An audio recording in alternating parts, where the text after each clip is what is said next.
to welcome all of our world famous and world renowned hosts.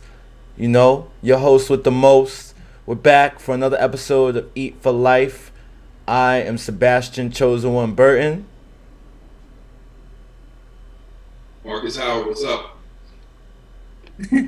Tamika read Infamy and Moultrie. What's going on, y'all? Derek, aka Mr. Dope Work.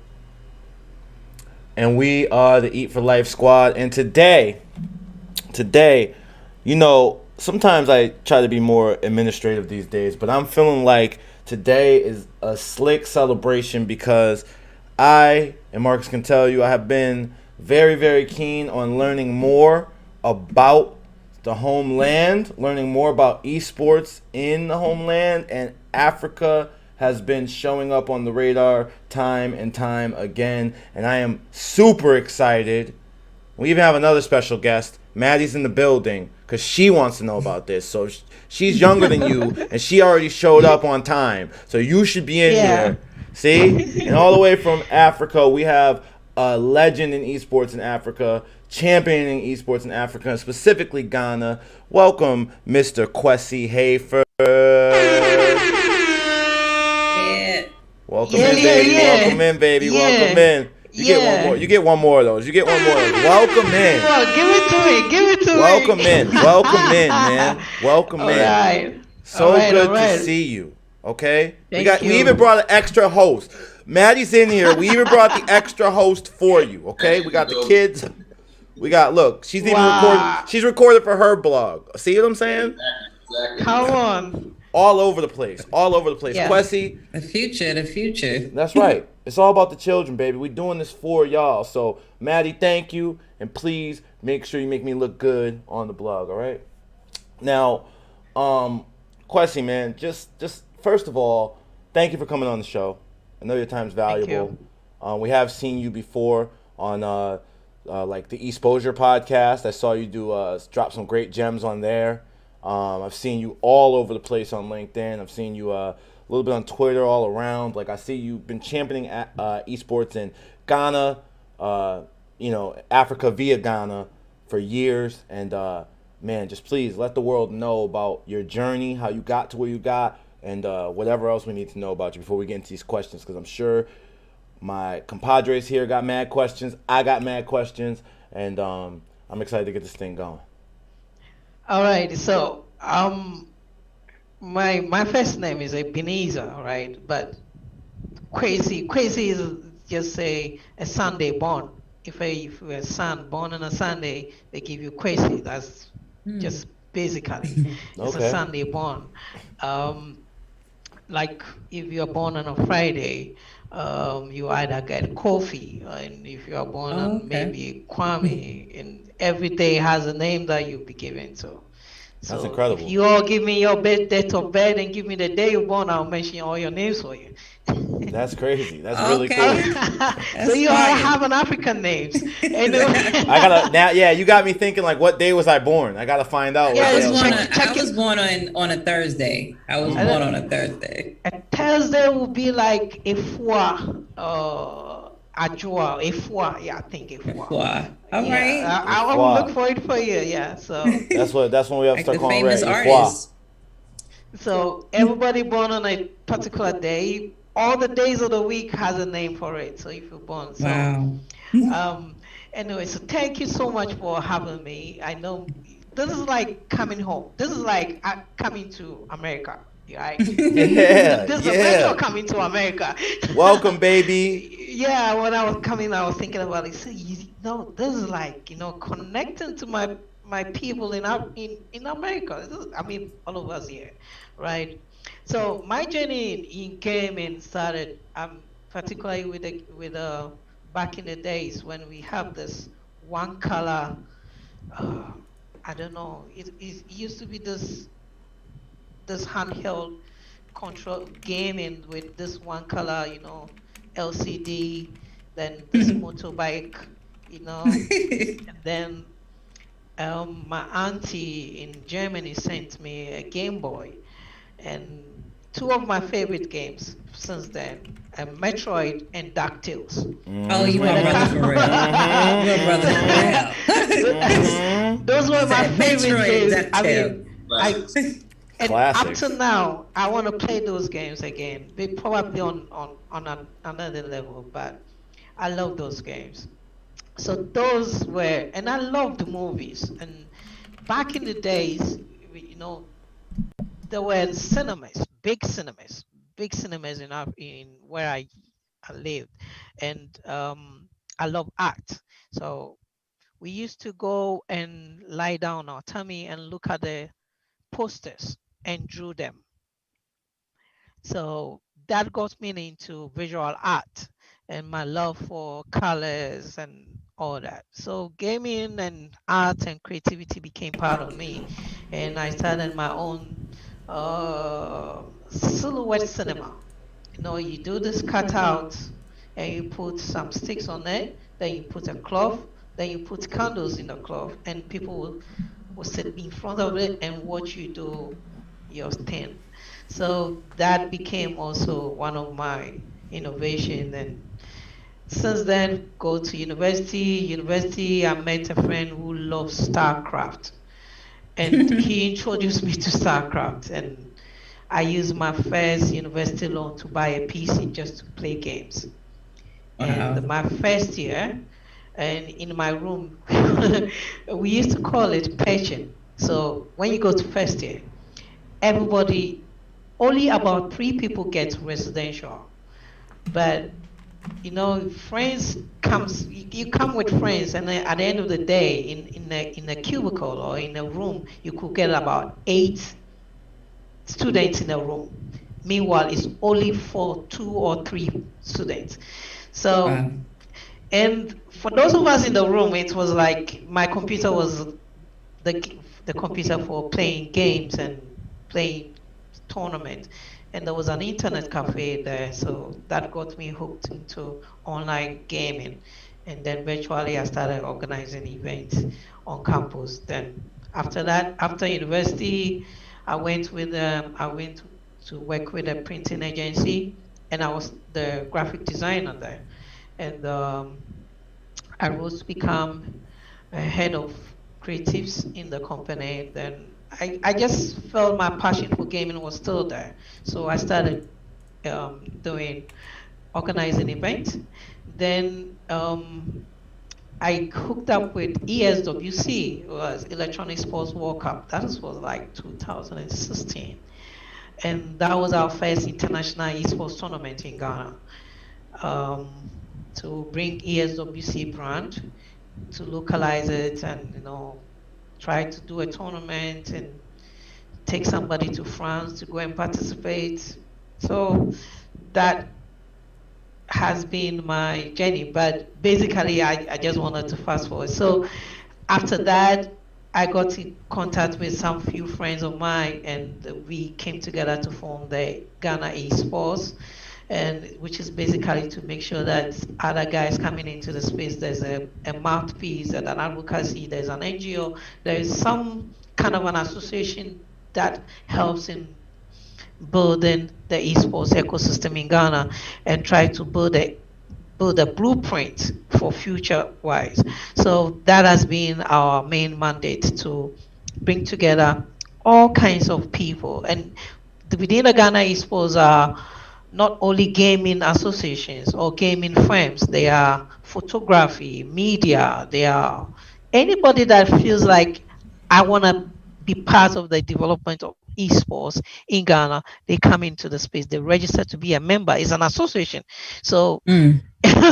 as an association is open to any member who want to develop their. So for us, for instance, we have photography firms, right?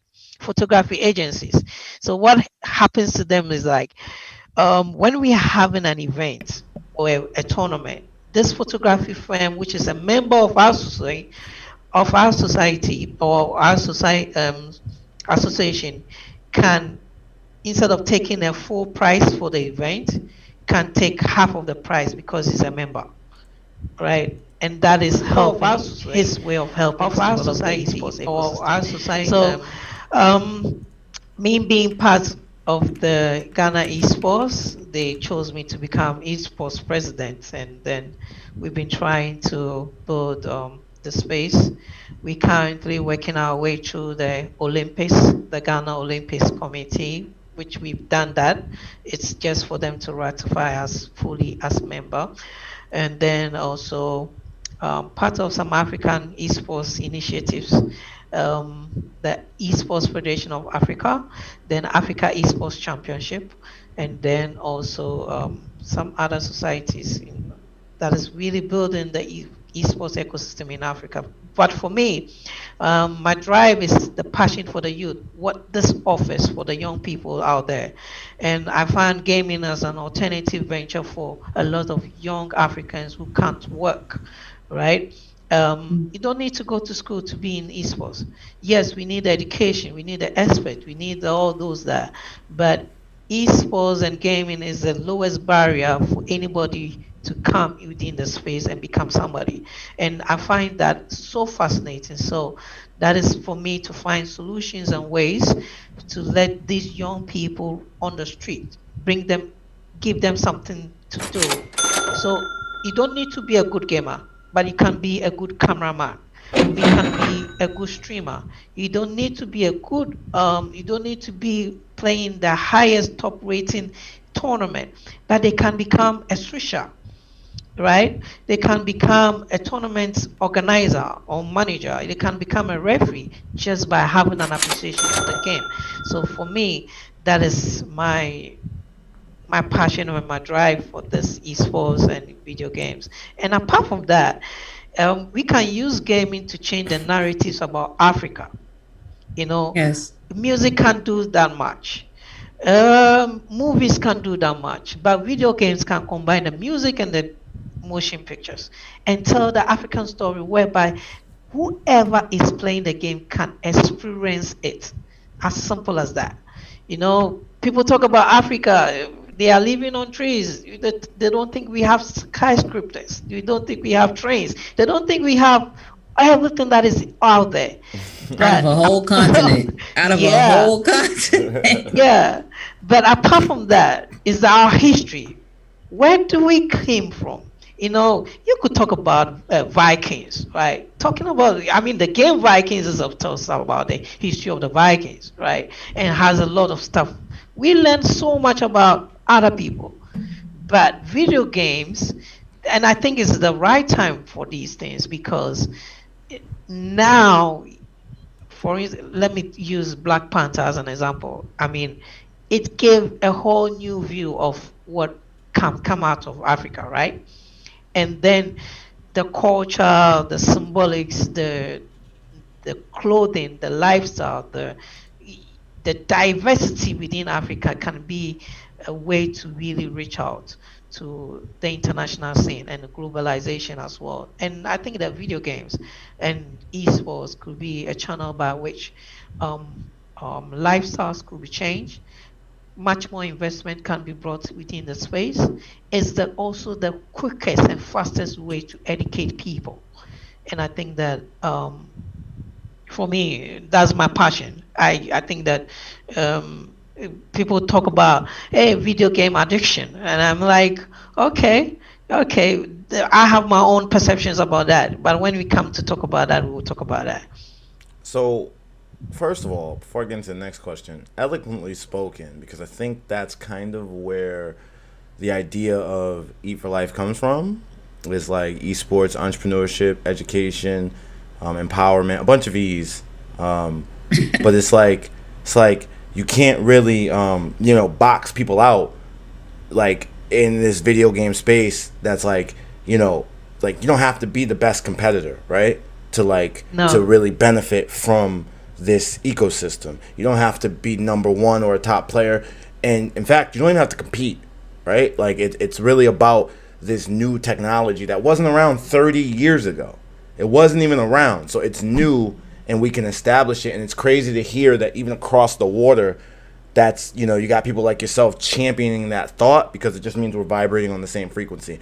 What was your favorite game in college when you was packing 8 in the dorm room? Because I know about that. Okay, I come from the fighting game community. Yeah. All right. So I want you to know I know all about that. What game were you guys playing that you had to compete and get it on in? I just want to know. On Xbox One, the first initial Xbox One, Dead or Alive. Oh my We God! What? Oh, you know, my- I still No I still way. have when Xbox One came out, the Xbox One has, I have the remote control, the DVD controller. I have everything about I mean, the first game that my brother bought, he bought it from UK and brought it down, and we had the Xbox One, and Dead or Alive was the first. And I still don't understand why Dead or Alive didn't transcend into esports. I still Oh don't my understand. God! I still don't we could understand. Things you cannot We can I talk don't prepare all day understand. for. about that. Episode. Things you cannot prepare for. What? Listen. Oh, it wasn't taken. I mean, I mean, that was a Wait. solid game, but I don't know Yeah. why.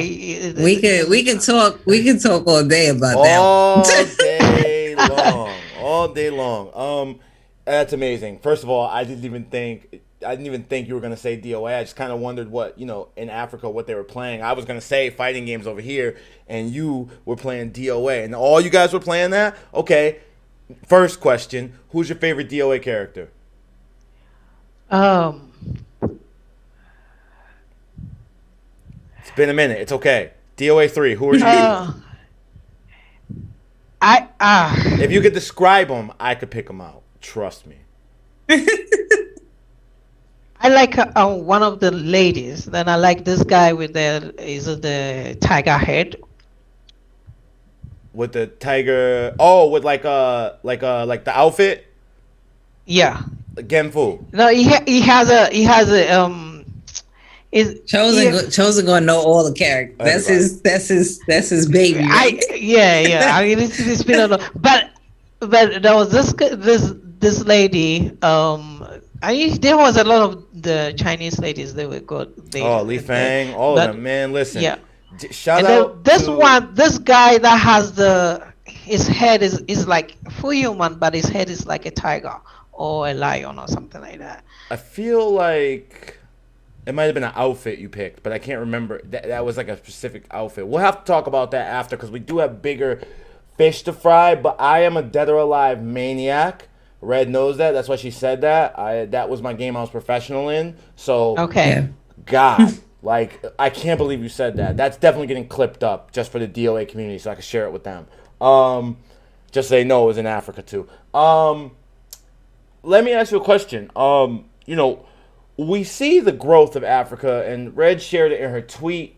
We talk about it all the time. The growth is there, right? We see it, and if you have eyes, and you're watching on LinkedIn, you're watching on Facebook, you're watching on YouTube, whatever, you see like how I saw a production the other day. I don't know if it was you who shared it, Kwesi, but I have a couple different countries. Shout out to Nigeria. Because like Red said, Africa's a continent, not a country. Okay? So shout out to some of the people I see putting on these events. But I saw a great production for FIFA the other day. And and I just wonder, what do you think makes like companies like EA skip the region?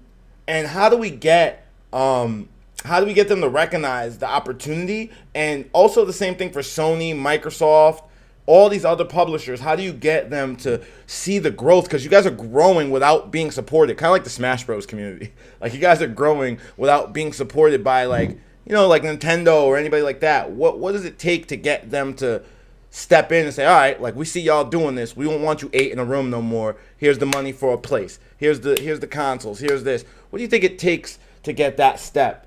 Because I know FIFA's huge, but like down in Ghana, they don't even like support the region there. So what do you think that takes? I think first is you have to talk about the problem, and then what do we to take to resolve the problem. The very first problem is that most of these platforms have wrong data. Data in the sense that I am in let's say LA, Atlanta, right? Mm-hmm. And then I sign up to EA or I sign up to maybe PlayStation Network or Xbox Network. And then even though that is my location, right? That's where I come from. But on the platform, I don't have LA in there, right? Mm-hmm. Where I Yeah. am. Then I have to use maybe New York. So on the system, EA recognized that all the gamers that are here are from where? Are from New York. So they are in their data, they all have what is coming from where? What they are seeing is much more engagement from what? New York, right? Right. So this is what is happening. A lot of Africans, okay, are using using US as their where they are coming from, as what they use it to register, because in their system, in the PSN system, you can't choose. I can't choose Ghana. There's no Ghana in there, right? The only Right. possible African countries, South Africa, Egypt, and I think possibly maybe Algeria or something, but those two countries. So you could see that when EA does tournament and they want to include even Africa and they say, hey, we are in Africa, it's only two countries, South Africa and Egypt, because these are the only two countries recognized on the platform.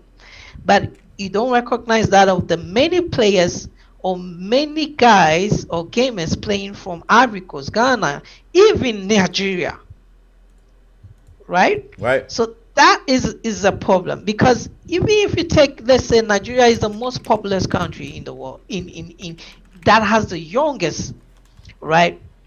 The number of people or number of gamers of Nigerians using PSN that they have used US as region. So let me tell you what happened. So this good guy, this is one of the topmost FIFA guy in Africa now, right? The continent, not the country. The continent. Yeah. In Africa, he's based in How many Senegal. people in Africa? How many people in Africa? Can you just tell me that real quick? His name is called Ades. He's one of the. There are two brothers. Ades guys. Ades. Shout out to Ades guys. They are two brothers, and these guys were able to play in the FIFA Ultimate Team, right? Ultimate Team, and won all their matches and qualify for the Global Series. Now they get an email from EA telling them that, well, your account is not registered to be able to. You are not eligible to play because you are based in Senegal. Yeah. It doesn't make sense. No. That's not. After I've spent how many hours to play to qualify for the Global Series? He sent me an email telling me that because my country of where I am resident is in Senegal, but my account has not been registered. But because it is not within the system, right? I have to choose France as my account destination. So that is one of the problems. And also, because in Africa, a lot of credit cards cannot be used. We have to buy PSN account and then scratch and enter it. And almost all the time it has to be US, two regions, US or UK. Basically, that's it. There is no way for you to authenticate that, oh, my account is from So now that you've kind of educated us on the problem, what do you think are solutions to first the issue with and that's my thing with the publishers, right? We got some good people at EA, so I don't want people thinking like, I'm trashing EA because Paul Hostin's doing some great work over there. A couple other friends I have over at EA, they're doing great work, but it seems a little counterintuitive that they would discover that there's a high population playing, in Senegal or Nigeria, but then they find out because it's not being serviced because of lack of resources or whatever have you, or resources not being provided, they have to use the U.S. servers to perform. And then when they perform and execute, it almost feels like that email is like a little bit of a cold shoulder. Like a little bit of and then there's no division. Like when there's lack of a division in a specific region, then there's no visibility. So like, of course, Europe, of course, has visibility. Even South America has visibility as well, too. Like they have divisions over there. But if you even look at the World Cup, why would you not include the whole region? Like, that's what I'm saying. You have FIFA World Cup, and of course the video game is, of course, an extension of this global event, one of the most watched events. The whole world stopped to watch it, over any other sport. And then, of course, you're not seeing that there is representation in the gaming industry in Africa alone, means that you are not looking for, like, you're not making sure there's divisions everywhere where it needs to be played. Right. So because of that, it's like, what's going on? And that's when you, of course, EA has so many divisions, but, the people that we know, of course, is either coming from the North American region or sometimes maybe the European region. But then you have, you got this region all the way over here and it's like blocked off. I see it so many times, even if you're playing Call of Duty and you see the map where everybody's playing, there's no blips in the entire continent of Africa. I used to be like that too. Yeah, like there's no, even with 2K in the past, like there's nothing designed to show that even when you're playing Tekken and all the fighting games, there's nothing to show that, in the region of Africa, this is where this and this is set up, because there's no servers there. Like there's no service being there at all. So that's where the conversation grows even further to make this change. Yeah, definitely. I mean, Tamika said it, because there's no service. I mean, I think that on the server front, I think that the publishers and the platforms and also government, I would say our own government also needs to come in, because it's a full thing. The government may be supportive in bringing these technologies, giving them the leeway for them to bring the technology in to build these servers. But also, it also dwells on the publishers and the bigger platform, which is the Sony and Xbox, to open up the way for us. And sometimes somebody said that it just may be a firmware upgrade, but it is what it is. A firmware upgrade can't upgrade something that's not there. It's not there. It's not there.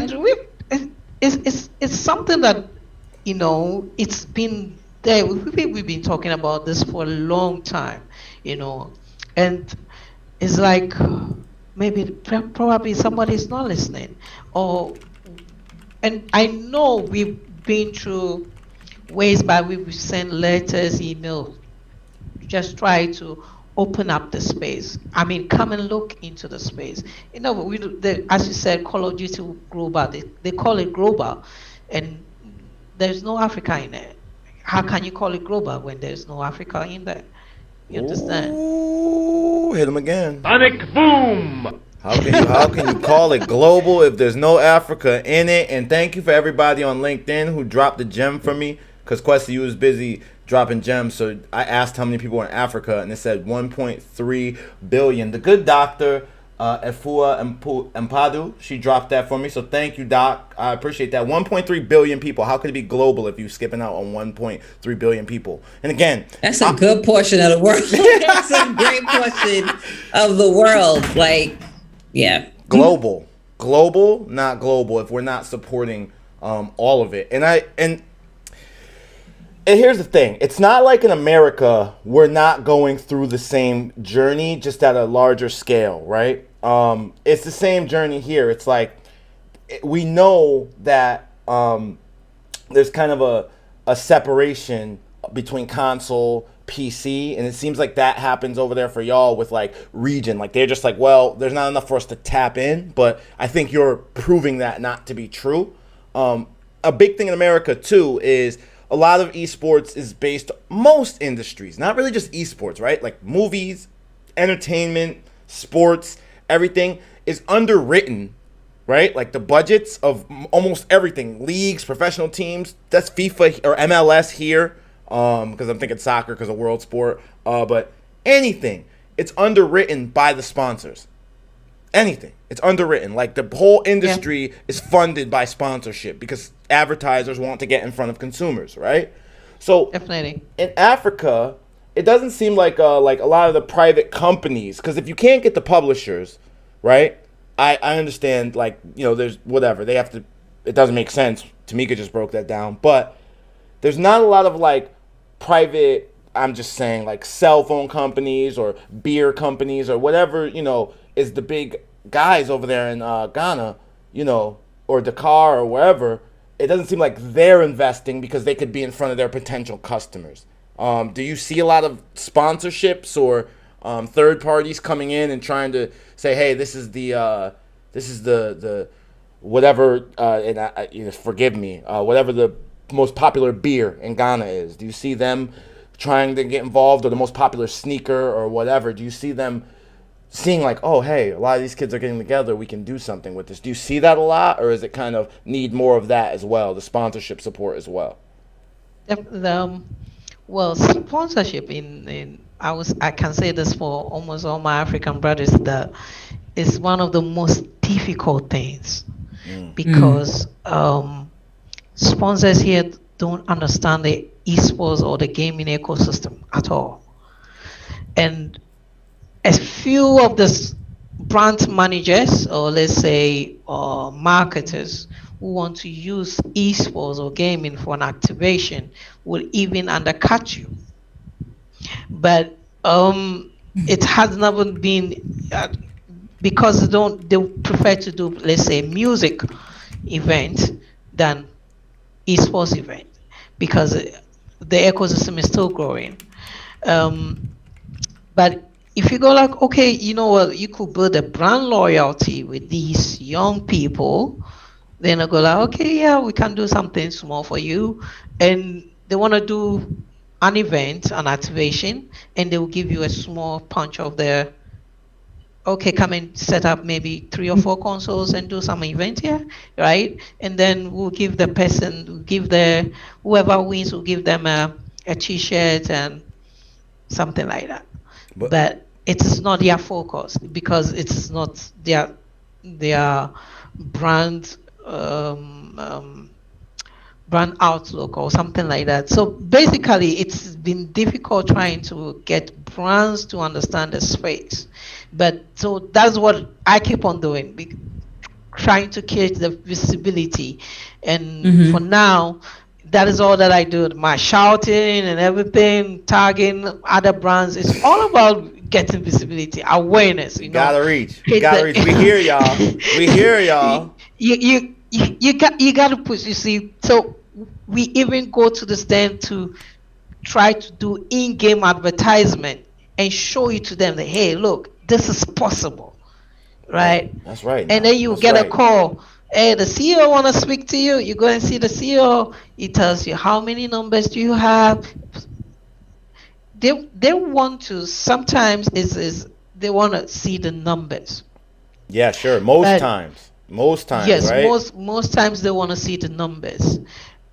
We could show the numbers, but the numbers are not great, because it's still they want the millions and the thousands and stuff like that. But Sure. the real core gamers who are actively gamers are very low currently, right? It's growing, but you cannot use it to match something that you want to financially gain upon. It's kind of skewed though. It's also skewed because there's no metric to base it off of, because if something's not there, it's like, okay, how are we going to pull up these numbers? But it's just hidden. It's just hidden because it doesn't have a quantifier if, of course, you don't have certain things put in place.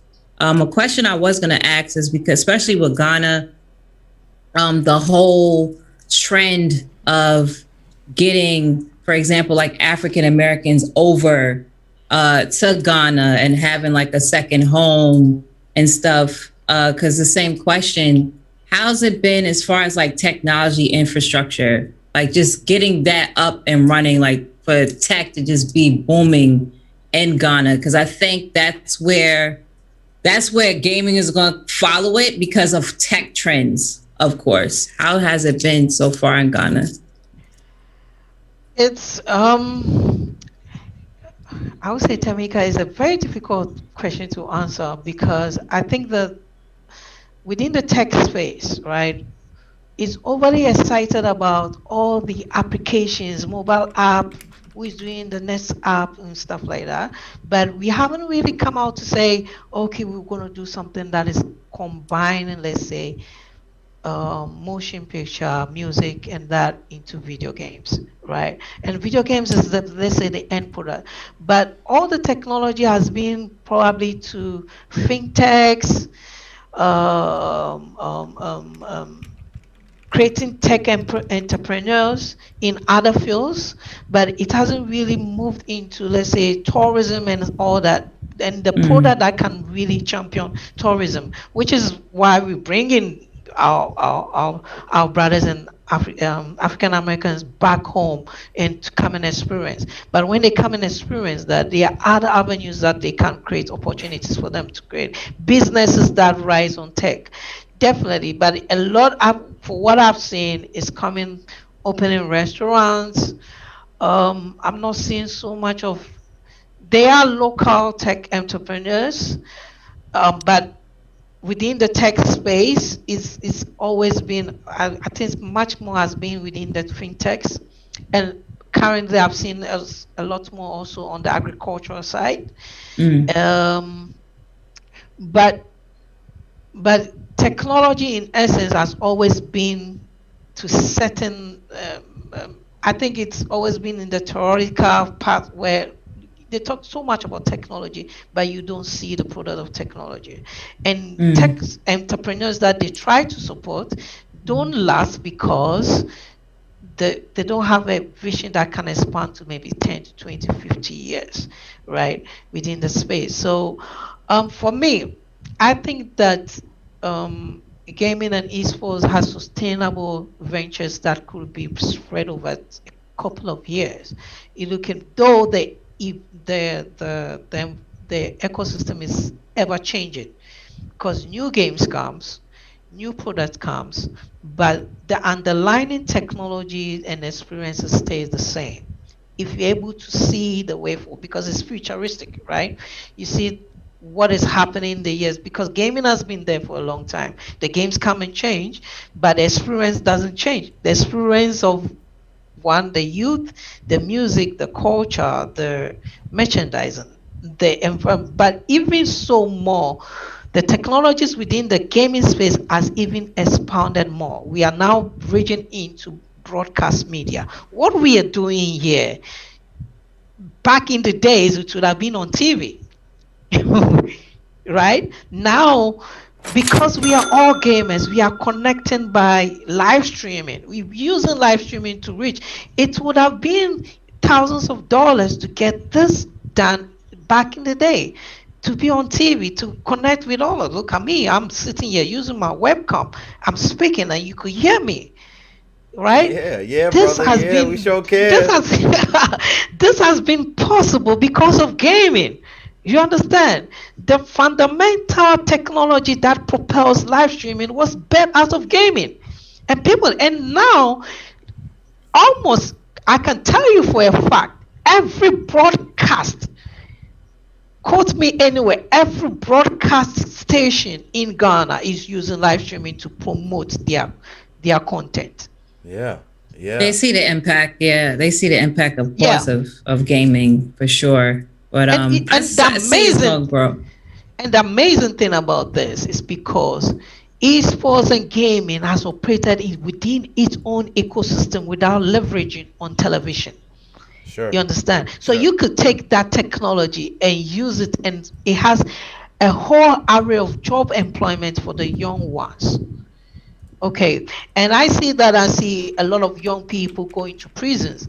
And I said, no, it's not possible. Why should it be so? Because there are so many jobs for them to do, so many career opportunities for them to do, so many alternative jobs for them to do, rather than to get these people sitting idle. And most of the time, they get involved in social vices that are not good and get themselves into trouble, drugs, guns, alcoholism, because They are dormant. They don't have anything to do. They Nothing to need do and put that energy to. Right, to. right, Definitely, right. And you said it right. it opens up that opportunity to them. I just want to let you guys know watching, we got lots of questions from all the platforms, Kwesi. They got questions for you. So we're going to save that for the end, guys. But definitely keep those questions. Rich, I see Fresh Dope Games, you dropped some knowledge. We'll get all that at the end. But yeah, I mean, you're right. It opens up a lot of opportunities for, to avoid that kind of dead space that young people have, right? Like, because they don't have their lives figured out yet, there's a lot of dead space, and that causes a lot of problems in the black community in America, a lot of communities in America, but specifically we can speak to the black community in America, and I hear that in Ghana as well. Let me ask you a question that is kind of something we touched on a little earlier, that like is a little deeper than rap, and I want you to kind of unravel it down into how it works with the esports ecosystem, okay? So Anglo-foreign versus Franco-foreign. When you're talking about Africa, what does that mean? Okay, so colonialization of the African continent was divided into two. Actually, like into three, but the third one didn't really survive. So we have the English-speaking countries and French-speaking countries, right? It's Anglo-foreign So, and Franco-foreign, right? and Anglophones are the English ruled by the British, and the Francophones ruled by the French. So these are the two main speaking regions in Africa, French and English.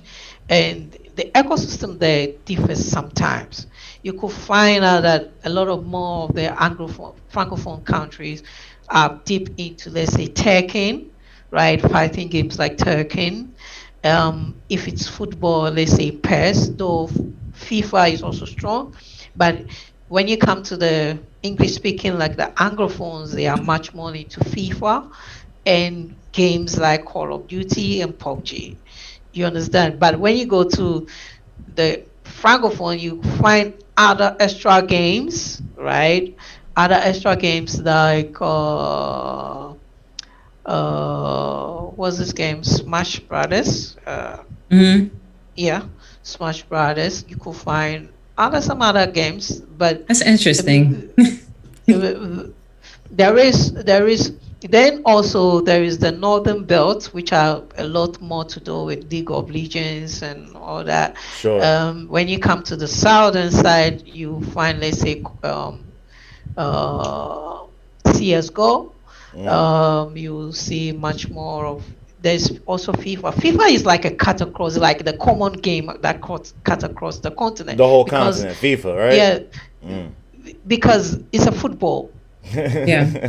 It's a football region. It's a football continent. So, for instance, let me break it down. When you come to US, you talk about NBA, right? Right. You talk about Call of Duty. You even kind of talk about Halo. You talk about certain games. In Africa, we don't even see Halo. When you go to Asia, you talk about League of Legends, strategy games, right? Right. So are you following the continent, and they are kind of games that are pertaining to them? When you come to Africa, it is about football. And I think that we'll kind of leverage on that to grow out. That's where we have our most talent. And it is, the other games can come in, but football is what it is here in Ghana. It is what it is. It is what it is, huh? They love soccer over there. I know that's right. We call it soccer. Is that okay? It's not like offensive, right? Yeah, it's soccer. Yeah, soccer, definitely. They be calling it football, it just be confusing me. I'd be like, listen. Yeah, it's not Madden, right? Yeah, that's what I be thinking. That's what I think. And speaking of that, it's funny because I used to think like, oh man, like Madden, you look at the numbers in America, it's like, man, Madden makes the same game every year and they sell millions and millions of copies. Until one day somebody was like, nah, brother, you better check those numbers on FIFA. Like, yeah, FIFA, man. Triples Madden every year. FIFA triples Madden every year. 2.5 at least. So it just shows you the power of, obviously, as you said, it's a very football. Yeah, so that brings us to the point that The only Global continent that sport. can really raise FIFA to its esports status, to be a to be like tier one game, to pair up, let's say, with League of Legends and the Call of Duty League, would be the Africa continent. If EA should take me for a word, if EA should invest in Africa and make FIFA one of their goal project in Africa, Right. they are gonna make millions of money, Because super millions of money. because the demand is so high. Yeah, well, you hear it. You heard it on Eat for It's- Life first. You heard them tell you on Eat for Life first. EA, you bring FIFA to Ghana, to Nigeria, okay, to South Africa, everywhere. You will make millions. We're telling you here first, okay? So we need to get some Yeah. support. We need to get some support over there, ASAP. Now another question. You know, I have. it's Oh, go ahead, please finish. I was gonna say what's so interesting is of course, like you spoke about colonization, and we see even like the Chinese are doing trying to move in a lot. A lot. It's over like there, they yeah, moved in. a lot. Yeah, They moved- they already the- moved in. The Chinese have moved in a lot. I've seen some Chinese men become chiefs, and I was like, what? So like, it's so interesting that I don't see Tencent actually taking a hold in the region of Africa. It's interesting. I haven't really seen that yet, but I'm pretty sure they like, nah, Red. We already like, because of course, I mean, Africa period has been a gold mine for the test of time, of course, with so many resources. And I know Tencent is probably going to make that its next home. Like we're speaking right now, and I already see, especially because like y'all spoke about mobile games. Marcus, I definitely wanted to ask, like, how is blockchain doing as far as trying to develop certain things in Africa? Because, one of the most platforms that a lot of people is going to have rather than getting their hands on consoles, because it's always hard or it's so expensive a lot of times to even get a console out in certain countries worldwide period, is a lot of people have a phone, especially an Android phone. So I just wanted to say that, this is a statement real quick. I was like, I wonder why I haven't seen Tencent moving in, because Tencent is on a roll. Like they gobbling up everything. Like I said, we already see the Chinese government moving in on a lot of countries in Africa, and like a new step of colonization already with them in Africa. So I was like, I definitely was seeing the tech space. I could see Tencent moving in too. Yeah, they are in South Africa. They used to have an office in South Africa called Tencent South Africa. I know they rebranded and changed the name to Tencent Africa. So they also trying to do they've set up a PUBG server. But it hasn't been they've come to Africa, but it hasn't been, we haven't seen I don't know if they're trying to warm up. They haven't been done so major events, though we are in talks with them, with some of their guys, as to do an African-wide PUBG tournament. We have community event that we try to contact them, but we hope that, let's see what happens. But they are in Africa. Tencent is in Africa. You've had all of us here do major events in the U.S., everybody in this chat with you, and we'd love to support you in any way we can to make that a reality. So you can definitely hit my line, and I got event, positioning experience, so I would love to help you bring that to life. You know what I'm saying? So just know you got support from here across the water. And I guess that answered my next question. So, and it kind of leads into the next question.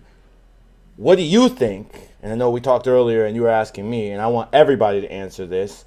What do you think the bridge for African American culture and gaming in Africa, with the diaspora happening and the return happening, what do you think we can do to help empower esports and the culture in Africa? And what do you think that you guys can do to help us learn how to come over there and kind of see the world a little different, because it's a whole different world for us, right? So how can African American gamers or those interested in the community help with this esports situation and the growing scenario?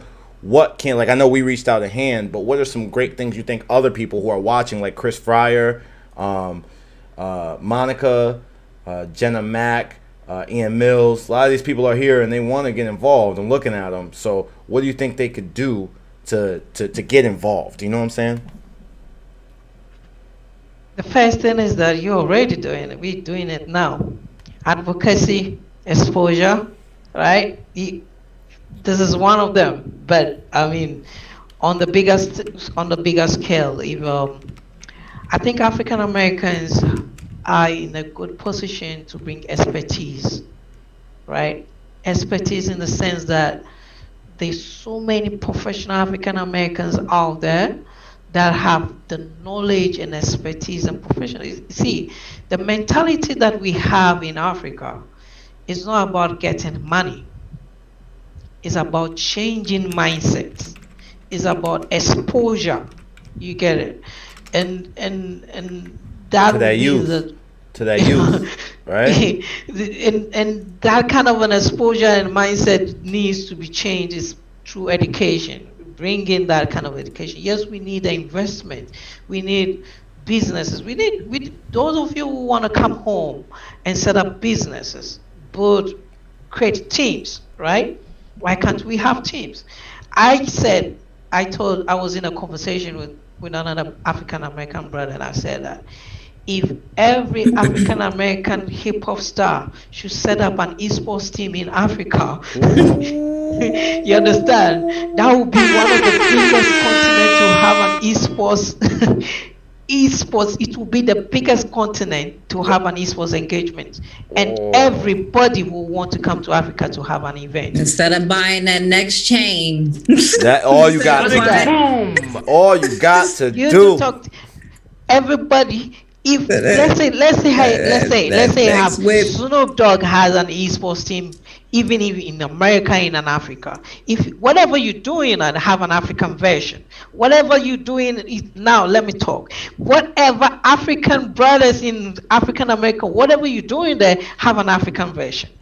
Whatever you're doing, have an African version. What I'm saying, what an African version will be, if you have a business, if you're selling donuts, start selling some in Africa. Start shipping some in Africa. If you're selling shirts, if it's just a merchandise selling shirts, bring some in Africa and come and sell it there, right? If it's pencils you are selling, there are schools here, they can utilize that pencil, come and sell it there. It could be half the cost, right? So bring that business into Africa. It's only that you developing where, see, the question is, if you love your home, you go back home and develop the space, right? And we African Americans, this is Africa is your home. That's what you call African American. And African American has a greater advantage over the normal. I'm not saying an advantage. You have the experience, the exposure, the professionalism. You know, you've learned all these things. Sebastian, you understand? You've seen all these gaming conferences, gaming conventions. That's what we don't have. I don't have that. I'm not being to evil. I'm not being to evil, so I don't know how it is organized. But your experience will tell you, okay, hey, they do it this, and the stage is set like this, and the organization is like this. You need this, you need that. That kind of an experience we need back home. Because right now, everybody's trying to, we're doing it the hard way. Though we don't need to reinvent the wheel, but it seems that we are trying to run with the wheel. But we look at all the things that are happening in the space and trying to do it. It is also because we believe that we can do it. But when it comes to my passion with African and Americans is that, hey, it's possible to do something back home. And I can't pinpoint to say you should come and build a gaming center, or you should come and build this and this and that. I think that it's a change of mentality. I also know that there are huge problems here, Mm. and you also have your own problems, right? Mm. You also have your own problems, but it will start with linking up some deeper collaborations. And I think right now here there's a deeper collaboration, where we try to be an advocacy to tell the publishers and say, hey, this should be done. Somebody in EA hit up and say, hey, Africa needs your help. Can you do something for them? And that is what I think, that there are technologies that needs to be brought back home. The last time I saw on I think it was Marcus' post, or your post, about the Code Combat, right? Yeah. That Marcus, platform. And I saw that it was one of the nicest, or one of the tools for African schools. So guess what? We've started talking to schools like, you can game and learn coding at the same time. This is the website. Go to the website address. And I sent it to a couple of schools, and they are so fascinated about it. I'm like, but most of these schools don't have the internet and the logistics to keep these young ones on. You understand? Unless maybe the international school, what we call the A-rated schools, they have big computer labs for their student. But what about the normal African parents whose child is going to the government school? Most of the government schools doesn't even have, let's say, computer labs. Right. And obsolete computers, right? Right. And for me, I think that there are so many ways, either by CRS, corporate social responsibility, but I think that there's kind of a knowledge sharing experience that needs to go on, and by coming home, identify spaces that you want to be in. But I always think that do what you love, the passion that you have, and whatever job that you are in. If you're a banker, what experience of your banking skills can you bring into the space in Africa, right? And come and develop that space, not that space in relation to gaming or esports. For me, that's good. If it's getting scholarships there, so that Africa gamers can, through gaming, can come to US, have that experience, and come back home and come and develop the space. Also, that's a bridge. But I cannot tell all the ideas, right?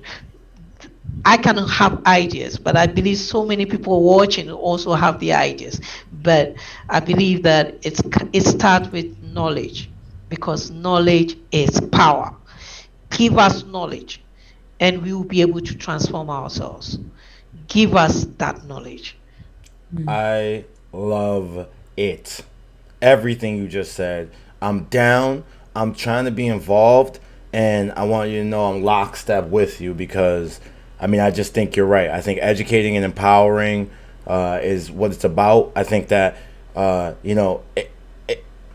Red, Derek, Marcus, and I only talk for a short time here, maybe you guys, in my life anyway, I've only recently gotten to be educated on kind of the infrastructure and what moment, this pivotal moment we're in with our connection to Africa, right? Like my whole life, I wasn't really tutored or schooled on kind of the history from the colonization up till the more recent years of Africa and what possibilities are there. So, I'm ecstatic. I feel like a newborn baby with the opportunity to go into this new world that is actually my home, and understand that, we can be really impactful, and we can empower our brothers and sisters there to really elevate not only just the esports ecosystem, but vis-a-vis the entrepreneur entrepreneurial, gap, and then obviously, lastly, educate the kids and get them all as smart as Marcus's Maddie is. You know what I'm saying? And try to get more the future generation. So these conversations are really important, and I wanted to know what you guys thought before we open questions to the rest of you guys. I wanted to let the hosts kind of ask whatever questions they have for the man before we get out of here, and then I want to open it to our like 40, 50 viewers that are kicking in strong here tonight. I want to let you guys get a few minutes with him because he's a busy man, all right? It's got to be Monday over there, late night now, so I got to get this done, okay? So, Derek, Red, Marcus, floor is yours.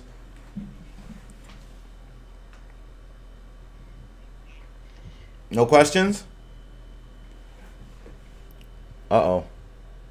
Eric, I think you're muted. Or your audio didn't come in.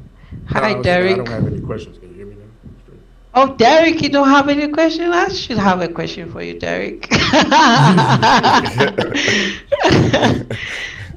is Derek. How about you, Marcus? I don't have any questions. I do have 2 comments. And obviously I've been running back and forth because Maddie's normally not awake at this time of night. But I definitely see the impact of what is effectively digital redlining, and Derek and Red and Sebastian, we've talked about that, ad nauseum for months now. One of the good opportunities coming your way, ironically, is from an indie game, and you comment on the post about that game, Knockout City. It's launching next month, and this is a shameless, unpaid plug for Knockout City. I talked to their team, and they recognized they were getting traffic from Africa, so they set up a server in Cape Town. So when that game, you will have access to the continent, not the country, as we said several times, not the country, the continent of Africa for that game. And the other thing that's cool about it is it's not soccer or football, right? But it does have to do with a ball. So a lot of, I think, what you can appreciate from that sports experience will carry over into the game. The second piece about the Blob game, she wants you to know about the Blob. It's called Blob. PlayStation Now. That's completely unrelated. The other thing is Code Combat. I will definitely connect you with the CEO for Code Combat. I have his cell phone number. Gladly do that right after this show is over. So you can all work together to make that happen. No gatekeeping between African Americans and Africans.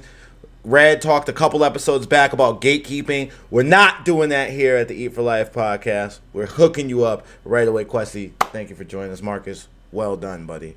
Well. But I wanted to talk to Marcus. One of the things that I asked Marcus about is to blockchain, and because I think that's one of the next levels for Africa esports to now gaming to move to the next level, because the key thing when we talk about all these services and stuff like that is there's the part where reward and finance goes together. You understand? How do we purchase things? You understand? How do we get reward fairly and stuff like that? And it has been difficult for Africans to buy games. But I believe that when blockchain comes in, buying and selling becomes equal for everybody. And it's also a way of investment for a lot of young people within the space. And I think that there's a way to craft a new investment opportunity. I have an esports investment plan for the youth. I was talking to a bank about it, but I think that blockchain can make it much more easier and much more beneficial for the young ones. And so I'm not into blockchain. I'm not into blockchain and bitcoins, but I know Marcus is. So I am following him and dragging him to lead us. All right. To give us ideas as to how to go about it. So I think Marcus, I asked you this even way before, right? Yeah, and thank you for the reminder. 2 things for you there. Okay, in the Blob game, you beat the Blob jelly beans. Maddie, you're really excited about this game. Two things. One, I'm also the esports advisor for Game Credits. It's the world's first gaming cryptocurrency. Bitcoin launched January 3rd, 2009. They launched in 2014. Depending on who you ask, they're the ninth crypto ever minted. So I will connect you with the CEO there. And secondly, I think I sent you the link. Our podcast will now be distributed through Coin News Extra, which is based in Nigeria. I think it's the leading publication for blockchain, cryptocurrency, and next gen tech for Africa. So for sure, I'll connect you with the CEO and the team there. But we definitely need to have more conversations, and we can point you in the right direction. Okay, great. So, questions. You guys have questions, and we've got answers. So for the next 5 minutes, I'm gonna go back and scan through some of those questions. And if you're still here, a lot of you guys hung tonight because we dropping the gems, right? So bring them in now. It's time. If you had one, bring it back. I'm scaling back a little bit. Someone put Soldier Boy. We're looking at you. I think that was probably one of the Africa, when Kwesi said all the African Americans artists here should do a African version. I agree with that. And I've seen Coachella. Coachella be looking lit. Afrochella, not Coachella. Afrochella.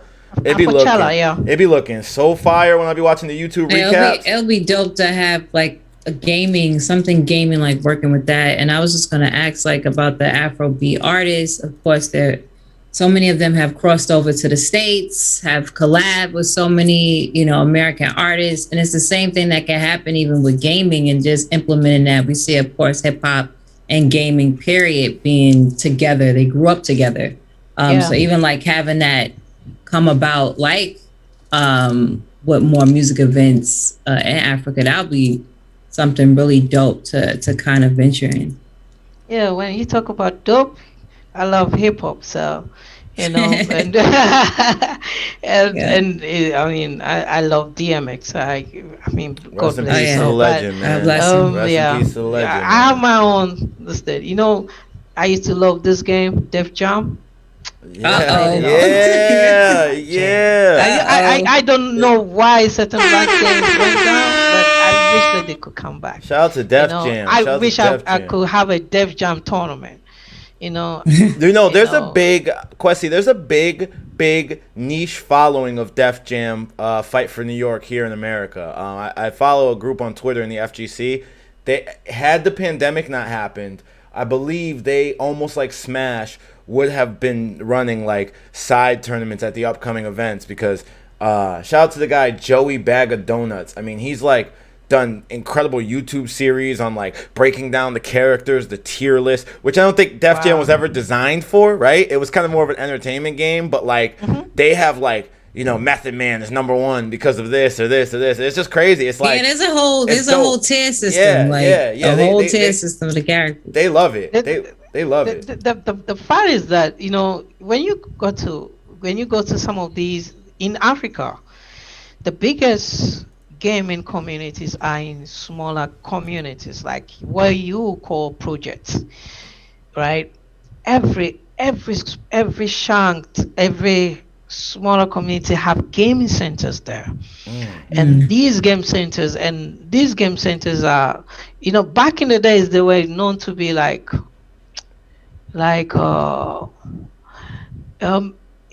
me tell you, they were known to be like a place kids should not go, right? If you go there and you come back, you'll be beaten by your parent. Yeah, you're not supposed to go there because video games are seen as bad. Video game centers are seen as bad by the African parents. Right. So if it makes you feel any better, they're seen bad by African Americans. And some of us ran to those places and were beaten so many times. But we always kept going there, so many times. So it's true. There's so many of these game centers around. In Africa, some are called gaming dens, game centers, gaming hubs, and currently they are, because of esports, they are opening up. So my message has always been become a community focused business, right? It has always been you go in there, you pay, you play, and you get out. But now the owners of these businesses are becoming much more oriented about tournament, about player management, right? Managing the players within the community. So parents know that when these kids comes there, they are not only playing games and taking money from the kids, but they are learning as well.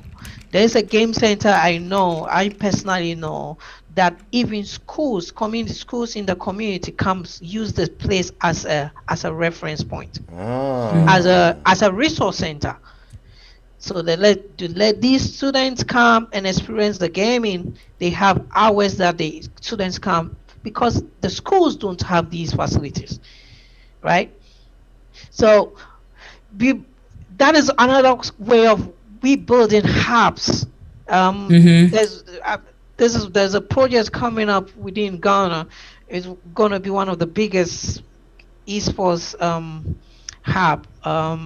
It's I don't need to talk about it, but definitely you guys will get to know about it as time goes on. Probably privately, I will share with you the details. Okay.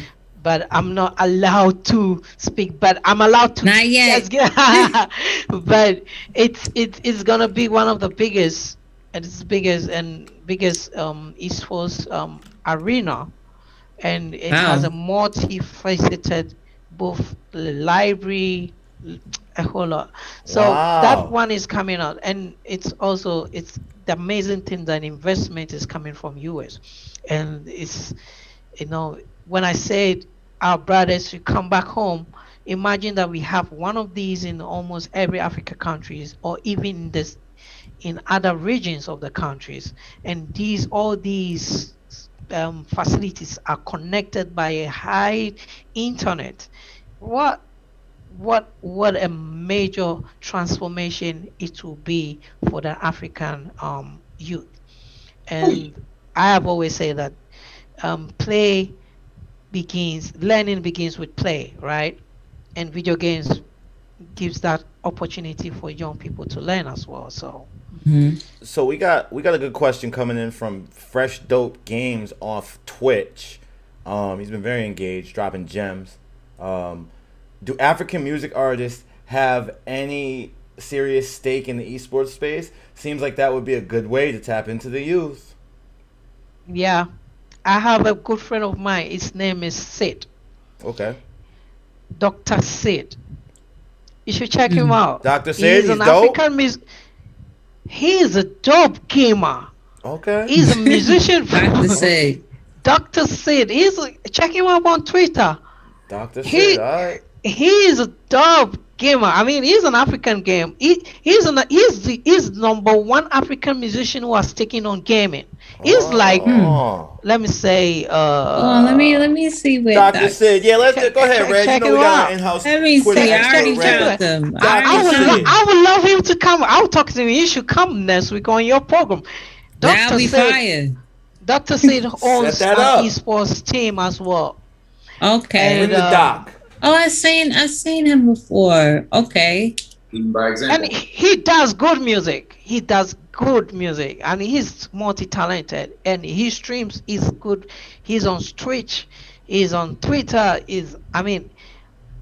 I think he's now even doing much more gaming than doing more music. And he's one person to hook up with. He's from Nigeria, and he's expanding the space together with my brother Emmanuel and all the good guys in Nigeria. I mean, but when it comes to musicians who is really in there, putting his Mm-hmm. foot in there, he has an esports team.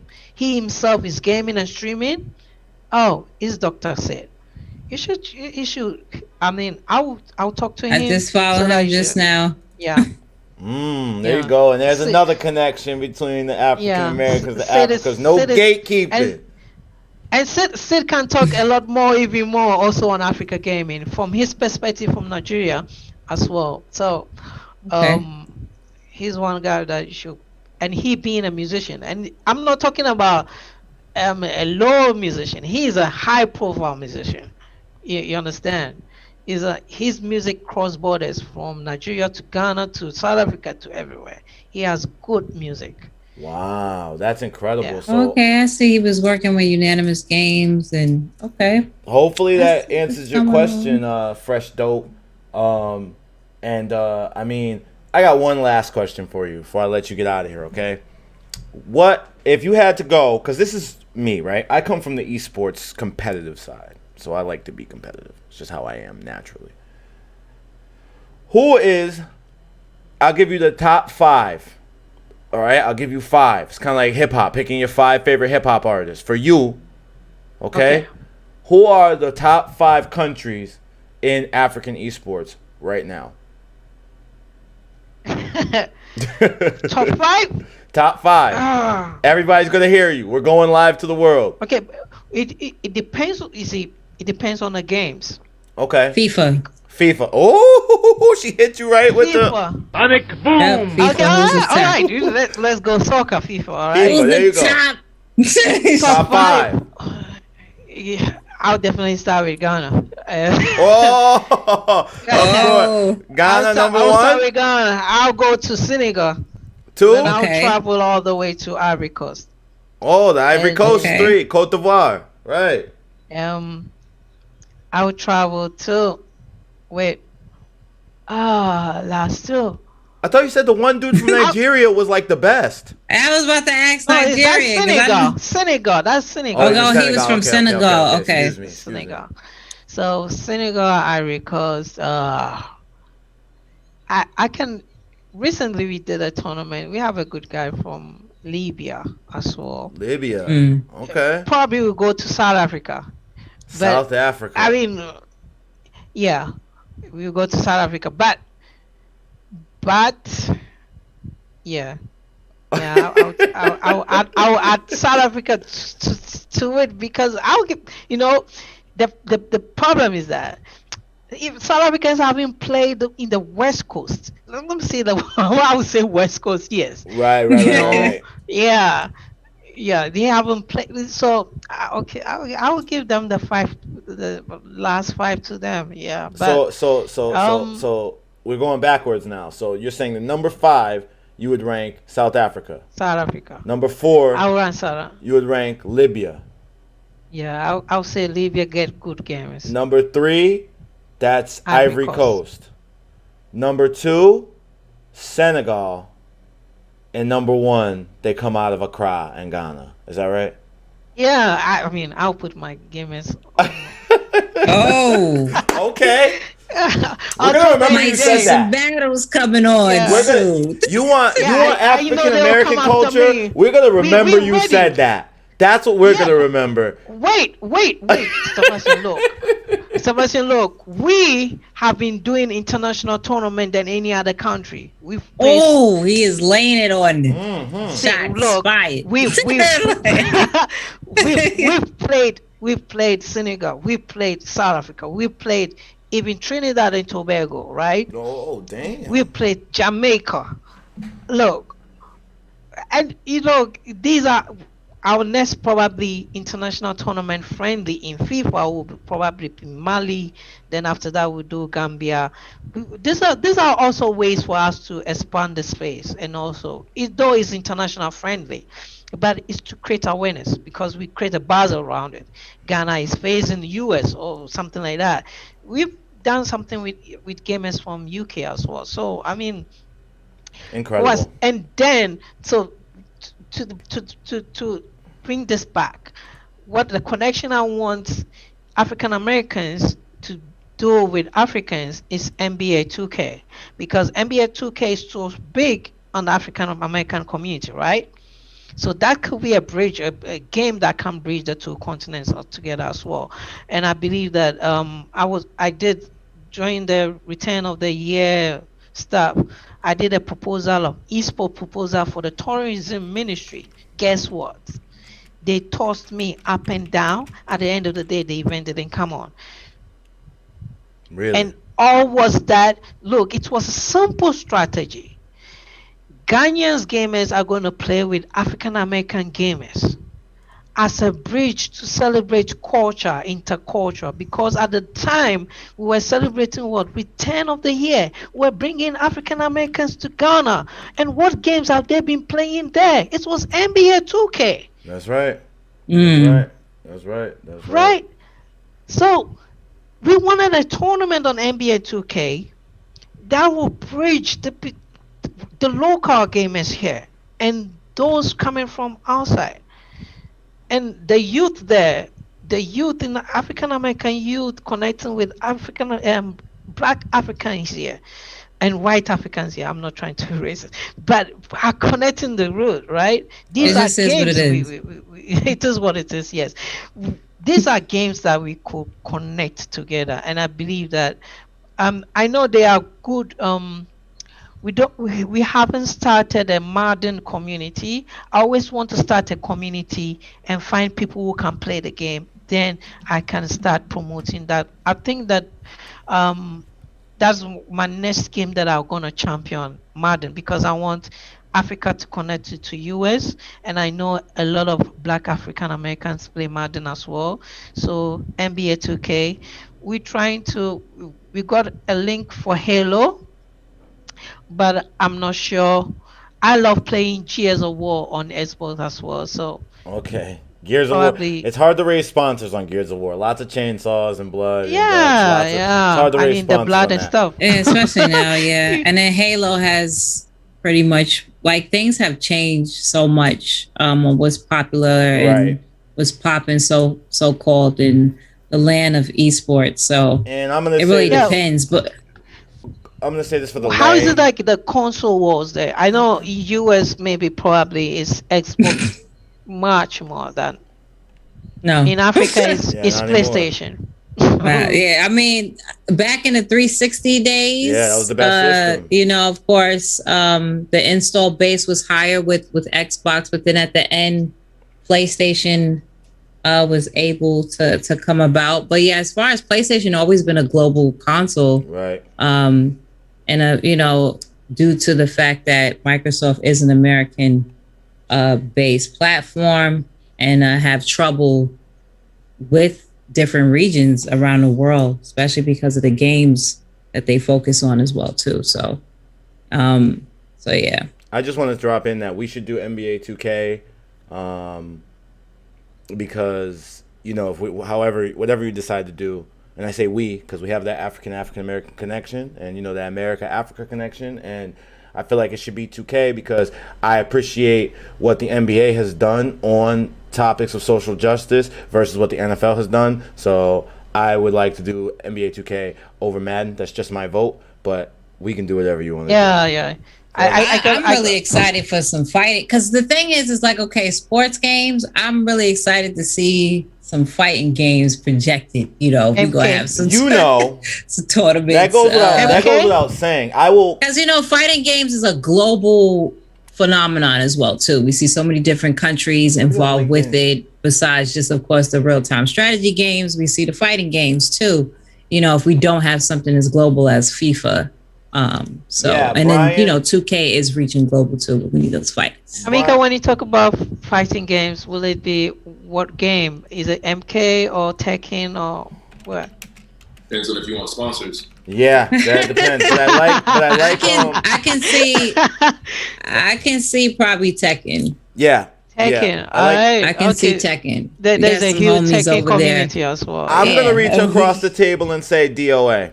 All right, because I feel like DOA and a lot of fighting games, real quick, have all been gathered into a room, and you can't have everybody shine at the same time, right? So you go to an FGC event, and everybody pays $60 to get into the room, right? And we all got to pay $60 to get in. But only Street Fighter and Tekken get the stage. Only Street Fighter and Tekken get the longevity of like the promotion, the top player promotion. We all pay $60, but my game's in the back right corner. And so You're right. And so picking one game, would allow any game, as long as it has a community, to grow. Because there is a DOA community, and they're still there. But they've never, when the FGC came and took over, I'd say, because when I first started competing, games were by themselves. Like, you used to go to a Street Fighter tournament, at Chinatown Fair, or you used to go to, a Marvel event, or you used to go to a DOA event. I started going to DOA events. When I started, my first 8-9 tournaments was DOA only. DOA singles, DOA tag, and we knew Perfect Legend. We knew all these people who, were top in DOA. It only became in 09 when Street Fighter 4 came out that it was everybody in this one room.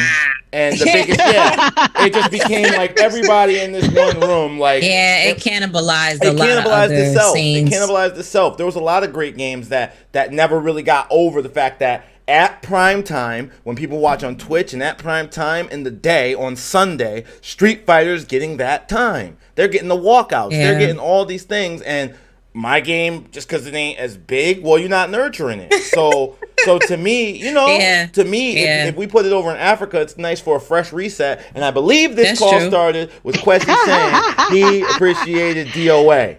So I'm just okay. I'm just Somebody said Guilty Gear. I'm just gonna fight for it. Oh yeah, Guilty Gear. I'm an anime fighter. Guilty so Gear? That would be dope.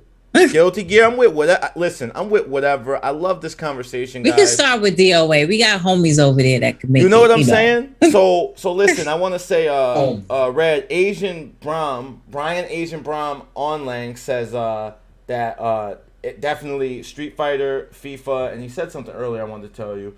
Oh, FGC potential in Africa because Red Bull had events before and can bring it back. Start out with small events, like I'm saying, and potentially grow and branch out more. So we wanted to echo what you said. And then someone earlier wanted me to say that there was a South African Street Fighter player. Street Fighter, he's top. He's top in the world at Street Fighter, and he's a South African player. I want to make sure I get it if I can. Straight from South Africa or by way of? He's from South Africa, the person said. He's from South. It starts with a J, but I forgot. There's so many comments. So many comments that literally it went away. I should have stated. But yeah, we're gonna have to let's see if we can try, because since the comments go up so much, if we could try and snap grab some of the questions just in case, just so people don't have to retype it again and stuff. Yeah. The player's name is... But we're growing. We're evolving. We are evolving. The player's name is Jabahim. Jabahim. Jabihim. And he's from South Africa. I'm checking out. And he... Because Alion is from where? Who? Alion. Oh, I don't know. I'm not going to lie. I've been on a Street Fighter game. I've been on a Street Fighter game for a little minute. Not going to lie to you. Little minute. I've been out the game. Listen, I know he's from the UK, but he's by way of... somebody correct me, but yeah. I mean, listen, guys, we could obviously talk with Kwesi all night, but it is 2 o'clock in the morning over there for you. We're gonna let you get some rest, but I am incredibly grateful to my co-host. I'm incredibly grateful to you. I had more fun than I thought I was going to have, and I came to bring the noise tonight, okay? I came to bring the noise, and I had even more fun. I am incredibly grateful to LinkedIn, YouTube, Twitch, Facebook, Twitter, where all y'all are watching right now, and you supporting and sharing it. Shout out to everyone from Shay to Jen Mack to Dr. Fua. We got people from Ghana, people from all over the country and America. I mean, thank you for tuning in. This is how we eat for life. Retweets on Twitter too. Shouts out to everybody that retweeted as well. Ian, Aziza. I see you, girl. Aziza. I know you want to be part of that FGC thing. Aziza about to hit you up and be like, Red, why did you say... Aziza already know I always got her back for everything. Aziza, I see you, girl. Yeah, we appreciate y'all, man. We're having a good time. And, man, let's talk about, what was that artist's name? Dr. Sid. Dr. Sid. Let's bring him on. Let's bring him on. Let's make that happen, Kwesi. Plug that in for us. Mark is going to hit you with Code Box. I'm going to sit with you and talk about, what opportunities are there for sponsorship, and we'll lock those in. I get locked and loaded on those sponsorships. So let's work together to make this thing possible and bring a new future to esports in Africa. Definitely. And I must say that I'm really grateful for this exposure. I know that these are ways to get Africa, not particularly me per se, but I think that I speak for a lot of African brothers within the space. The gaming ecosystem here has been built solely by individuals with their own pocket monies, right? Trying to create tournament, create teams and finances by themselves because they don't have the support. But I speak for them as well to say that um, as much as you have exposed us to the international world and given us this platform, your platform for the whole of USA to see us, not only on USA, because now the internet is a global space. Um, for those who even come and watch after this, that yes, Africa is growing. Africa is at the very early stage of esports, so you can enter into the space and do whatever you want to do. Is it medicine that are you a doctor? You want to do something within the esports space in medicine? Yes, it's possible to do that. Just imagine whatever you want to do and come and do it. Oh, tell them again. Yeah, yeah, that's Just what I'm saying. imagine whatever you want to do and come and do it in Africa. And um, you know, I could That go on part. and go on and on, but I believe that there's so much that can be done. And as I always say that our brothers and sisters in the diaspora, this is the right opportunity and this is the right platform. Gaming and esports change the narratives. Africa, we are not living on trees, as some people will say. Mm. They think we are living in mad trees. There are skyscrapers here. There are roads. There are internet, 4G internet here as well. Definitely, Whole we have our own. infrastructures. The infrastructures are there, but definitely we are in the beginning stage of this, and I believe that it can go bigger and broader as well. We have the good climate too. It doesn't snow yet, so you could run tournaments all year round. You Kwesi, understand? Facts. Facts. Kwesi, thank you Yeah. so much. Um, thank you for coming on, educating all of us. Those who knew about Africa, those who did not know about Africa. I bet they know something now, and that's how we do. We try to educate and motivate. And thank you for joining the podcast, and thank all of you for tuning in. And we'll be back next week. We got a couple good episodes coming up. Also, the Eat for Life course about sales and entrepreneurship is coming out next month. So keep your eyes peeled for that. If you want to learn how to make six figures in a year or like 5 figures monthly, which I've been able to do, I'm proud to say like 4 consecutive months now. I would love Let to me get my notebook. bring you in. Listen, I would love to bring you in for the Eat for Life course.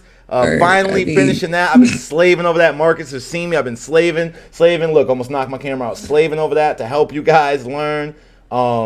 And I know Red and Derek and Marcus got things going on. So Red, Derek, Marcus, tell them what you got going on before they get out of here. Y'all go, because I said High Point Gamer. How about you, Marcus? Derek looked like he about to fly away.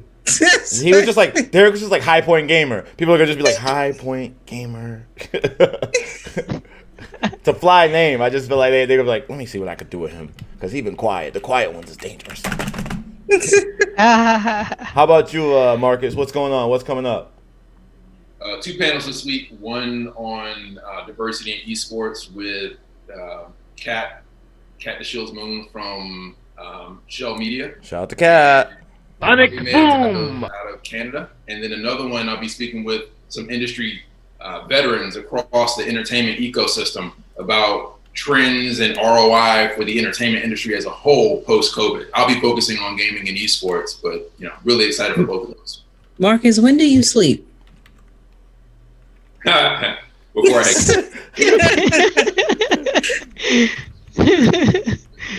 Well, thank you guys. We appreciate you. We'll see you soon. And remember, no matter what you're doing, you got to eat for life. See you next time. Later.